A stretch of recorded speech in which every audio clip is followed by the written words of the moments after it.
We're taught a sanitized fairy tale, that the Nazis were just deranged fanatics who burst out of the void, built a war machine from scraps, and tried to conquer the world through sheer hatred. Schoolbooks frame it like Germany willed tanks and bombers into existence by screaming loud enough. But the truth is far uglier. The real story doesn't begin in Berlin. It begins on Wall Street. A dozen American banks and corporations didn't just do business with Hitler.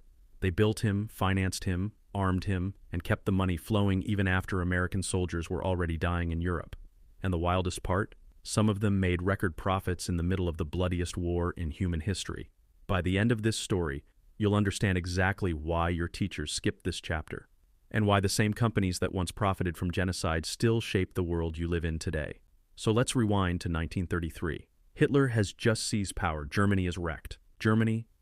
The Treaty of Versailles crushed the country under impossible reparations. Hyperinflation in the 1920s wiped out an entire generation's savings.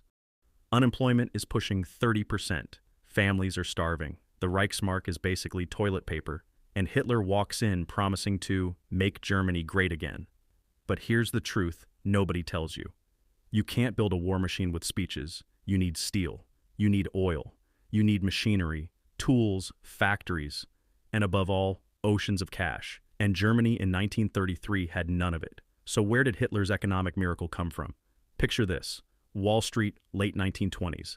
American banks are drowning in cash and desperate to lend it. They look at Germany, defeated, desperate, drowning in debt, and instead of seeing a risk, they see an opportunity. Under the 1924 Dawes Plan, J.P. Morgan, Dillon Reed, Chase National Bank, the giants, step in.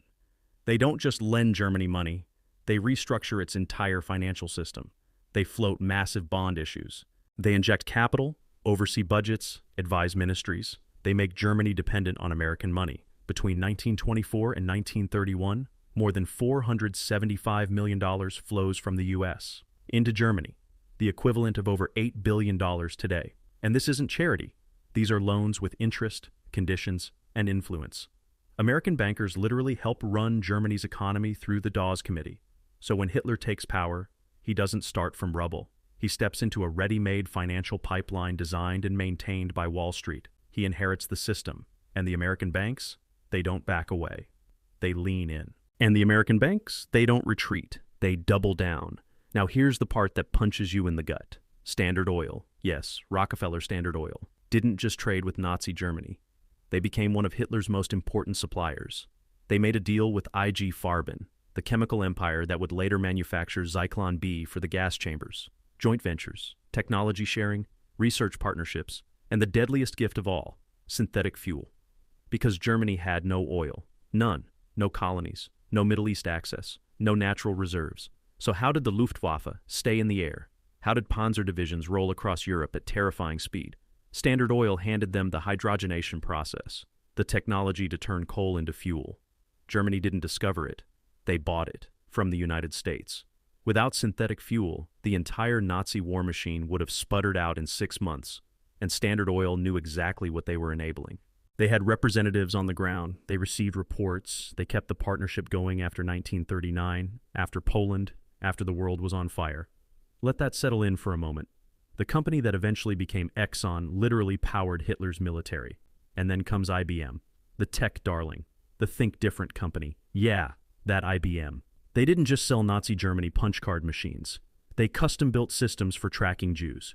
Every major camp ran on IBM equipment. Prisoner numbers, transport logs, labor assignments, death counts, all processed, cataloged, sorted. It was genocide turned into a spreadsheet. IBM's German subsidiary, Dehomag, maintained the machines throughout the war. Technicians traveled to camps, updates were installed, and IBM headquarters in New York collected royalties on every punch card. They didn't shoot anyone, they didn't build gas chambers, they just made mass murder efficient, industrial, scalable. And after the war, no trials. No consequences. They walked away clean. And today they're still one of the biggest tech companies on the planet. Now look at Ford. Henry Ford wasn't just anti-Semitic. He was a fanatic. He published the Dearborn Independent, a newspaper blaming Jews for every global problem. He printed the Protocols of the Elders of Zion, a proven forgery. Hitler adored him, kept Ford's portrait in his office, called him a personal inspiration. And Ford's German division, Ford Work, they didn't shut down when the war started. They ramped up, built trucks for the Wehrmacht, engines for military vehicles, used slave labor from concentration camps. After America entered the war, the Nazi government labeled Ford Work a critical military supplier. And here's the part that feels like satire. After the war, Ford demanded compensation from the U.S. government for bomb damage to his German factories. American taxpayers paying for repairs to plants that built Nazi trucks. The audacity is unreal. Then there's General Motors. Their German subsidiary, Opel, was a cornerstone of Hitler's army. By 1939, Opel produced half of all German military trucks and a third of armored vehicles. The Blitzkrieg that crushed Poland and France, it rolled forward on GM machinery. GM executives kept control the whole time. And after Pearl Harbor, when America was officially at war with Germany, Opel factories kept producing for the Reich. How did they justify it? Foreign subsidiaries operate independently. Translation: we're making too much money to stop. They insisted they couldn't control foreign subsidiaries. Translation: the profits were too rich to walk away from. And when the war ended, GM took it even further. They sued the U.S. government for $33 million over damage to their German plants, factories that had been building engines and trucks for the Nazi war machine. And they won. They were compensated. Chase National Bank, today's J.P. Morgan Chase, went even darker. After Germany seized Paris in 1940, the bank's Paris branch froze Jewish accounts, helped Nazis liquidate family assets, drained wealth from people headed to extermination camps. Chase kept operating under occupation until 1944, 3 years after Pearl Harbor, an American bank aiding Nazi plunder while American soldiers died in Europe. Declassified documents from the 1990s show executives knew exactly what was happening. Reports came in, decisions were made, and the branch stayed open because it was profitable. DuPont supplied chemicals. Union Banking Corporation, run by Prescott Bush, father of future President George H.W. Bush, held Nazi assets and financed German steel production. ITT sold communications gear to the German military and sent representatives to negotiate with Nazi officials throughout the war. And here's the truth most people never hear. None of this was accidental. These weren't rogue managers freelancing. These were boardroom decisions. CEOs approved the deals. Shareholders enjoyed the returns. And the U.S. government looked away until the scandal became impossible to bury. Now the numbers, because they reveal the scale. IG Farben used more than 80,000 slave laborers from Auschwitz alone, working them to death producing synthetic fuel and rubber, while IBM machines tracked every prisoner. Ford's factories built 78,000 trucks for the Wehrmacht. Opel produced 29,000 more. Combined, that's over 1/3 of all German military transport. Without American trucks, Germany doesn't blitz France, doesn't push toward Moscow, doesn't deport millions to death camps. The Holocaust required industrial efficiency, and American corporations supplied it for profit. And here's what should enrage you. After the war, almost none of these companies faced consequences, not real ones. Yes, a handful of IG Farben and Krupp executives were tried, but the American firms, they were shielded, protected. The U.S. needed industrial giants for post-war reconstruction. The Marshall Plan depended on them. The Cold War depended on them. Ford, GM, IBM, none of them were punished. They got government contracts, Marshall Plan money, and the evidence that tied them to Nazi production was sealed, classified, buried. It took half a century for researchers to dig it back up. In 1998, lawsuits forced disclosures. Survivors sued, documents came out. Letters, memos, agreements showing executives knew, showing profits were intentional, and the settlements were an insult. In 2000, German industry created a $5 billion fund for slave labor victims. Ford and GM tossed in $20 million combined, a rounding error compared to what they earned. IBM paid nothing, denied everything until the 2000s, 6 decades after the war, and even then settled quietly. No apology, no admission, just hush money. And here's the part most people never grasp. This wasn't an anomaly. This was the model. American corporations doing business with regimes committing atrocities because the margins were irresistible. And the same pattern is playing out today. Look at China.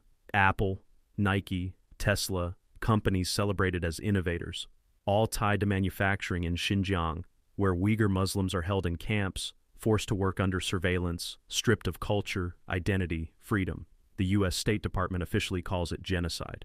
And American corporations? They fight sanctions, hire lobbyists, claim supply chains are too complex, insist they can't verify labor conditions. It's the same script. In the 1930s, it was, we don't control foreign subsidiaries. Today, it's global supply chains are complicated. Different phrasing, same motive, same outcome. Apple made $365 billion last year. A portion of that came from factories tied to forced labor, and they oppose every attempt to regulate it. Google built a censored search engine for China, Dragonfly, designed to hide Tiananmen Square and block human rights content. They scrapped it after internal revolt, but the intent was crystal clear. Access to 1 billion users outweighed principles. Facebook's algorithms helped coordinate genocide in Myanmar. Over 25,000 Rohingya were killed through campaigns organized on the platform. Facebook apologized, promised improvements, and stayed in the market because leaving means losing revenue. Oil giants continue deals with Saudi Arabia despite the Khashoggi murder, despite the Yemen war fueled with American weapons. Arms manufacturers sell to dictatorships. Tech companies build surveillance tools for authoritarian states. Cisco helped architect the Great Firewall. Oracle supplies the databases used to track dissidents. It's not a carbon copy of the 1930s, but the moral equation is unchanged. Profit versus principle, and profit still wins. Here's the brutal truth no one wants to voice. Corporations don't have morals. They have shareholders. And shareholders want returns, higher earnings, higher stock prices, higher dividends. If working with a genocidal regime is legal and profitable, they'll do it every time.